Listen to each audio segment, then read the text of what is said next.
Every story is a labyrinth, and every truth a shadow. Welcome to BookPeek. All right, let's dive into an absolute masterpiece, Umberto Eco's The Name of the Rose. Now, at first glance, it looks like a classic murder mystery, right? But trust me, once you look closer, you find this incredible labyrinth of philosophy, of history, and of secrets, all twisting around one single, very deadly idea. So picture this. The year is 1327. We're in a remote, snow-covered abbey perched way up high in the Italian Alps. This place is its own little world, you know? A fortress of faith and knowledge, completely sealed off from everything else. It's the perfect place for secrets to grow. And then, just like that, the peace is absolutely shattered. A monk is found dead, and then another one, and another. This string of just bizarre, gruesome deaths starts to haunt the abbey. And what's really terrifying is that each death seems to follow some kind of apocalyptic pattern. You can just feel the fear spreading through this tiny, isolated community. But here's the thing, this isn't just random chaos. Every single death is like a piece of a much larger puzzle. So you have to ask, what's the motive here? I mean, what on earth could be worth killing for in a monastery? A place that's supposed to be devoted to God? Well, the answer is hidden away, deep inside the Abbey's incredible, legendary library. It's a single forbidden book, a piece of writing so dangerous, so heretical, that some men are willing to murder to keep it a secret. Others are literally willing to die just for a chance to read it. So today, we're going to peel back all the layers of this amazing novel, because this story isn't just about finding a killer. No, it's about digging into the clashing worlds of faith, power, and knowledge that define the entire medieval age. Okay, so let's start with the most obvious layer, the part that hooks you right in, the brilliant detective story. You've got it all, a series of impossible crimes, a closed circle of suspects, and our detective ring against the clock. And meet our detective, the Franciscan friar William of Baskerville. Now, if that name sounds a little familiar, well, it should. Eco pretty much modeled him on Sherlock Holmes. He's this brilliant 14th century thinker who uses logic and observation, not some kind of divine vision. And just like Holmes has his Dr. Watson, William has his young, wide-eyed apprentice, Adso of Melk, who's writing down everything they see. But okay, let's peel back that whodunit layer, because underneath it all, this mystery is happening right in the middle of a real-world political firestorm. The murders, they're just the spark. The whole abbey is basically a powder keg of historical conflict just waiting to explode. You see, William isn't just there by accident. He's there for a super important theological debate. And the question they're arguing about is this: did Jesus and his apostles own any property? Now, that might sound kind of academic, right? But the answer to that question had massive, massive implications for the church's wealth and power. This whole debate was at the center of a really bitter fight. On one side, you have the Franciscans, who were backed by the Holy Roman Emperor. They argue that the church should be poor, just like Christ was. But on the other side, you've got Pope John the 22nd, who called that idea heresy and used the full power of the Inquisition to crush it.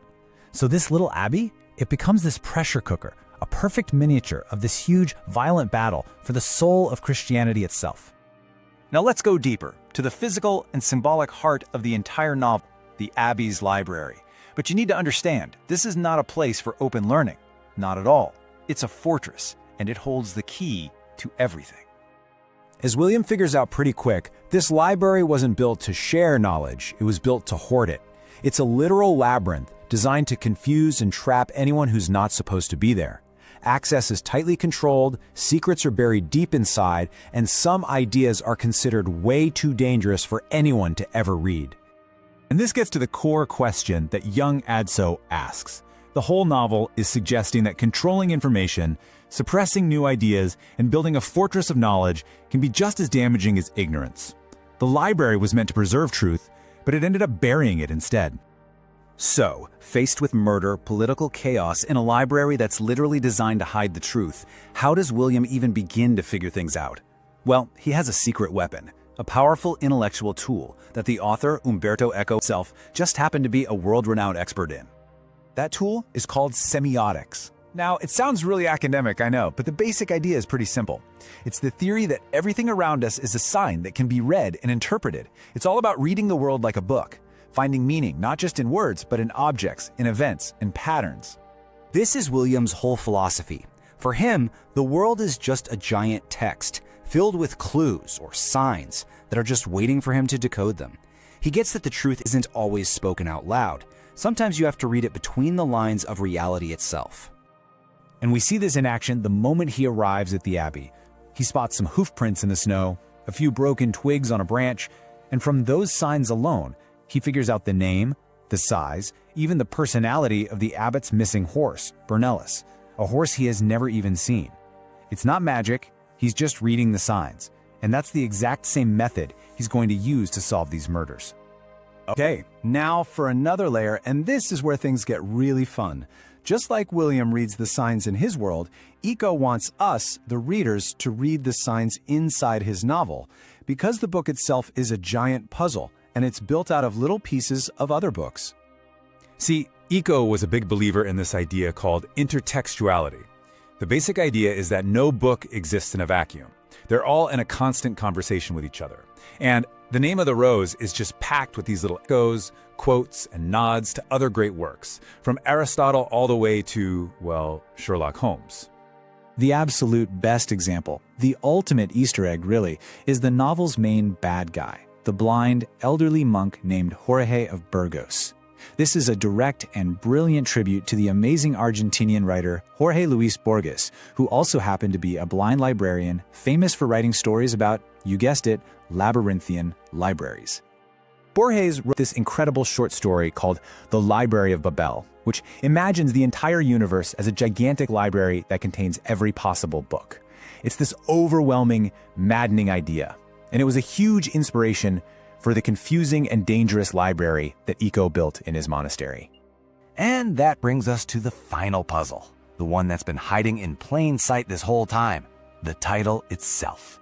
After all is said and done, the murders are solved, but the library is burned to the ground. What does the Name of the Rose actually mean? And here's the thing, there is no single easy answer. The rose is just another sign, and it can mean so many different things. Is it that lost book by Aristotle on comedy that started all the killing? Is it the beautiful peasant girl that Adso fell in love with, whose name he never even learned? Could it be the incredible library itself, which is now nothing but ash and memory? Or maybe it's a symbol for all beautiful things that are just lost to time. Novel ends with this famous Latin line. It basically means that things of the past fade away, and all we're left with are their names, their signs. The library is gone, the people are dead, the forbidden book is destroyed. All that's left is the story, the name. And maybe, as Eco seems to be suggesting, that search for meaning in the names of things we've lost is all we really have. So I'll leave you with that question. What do you think the rose truly is?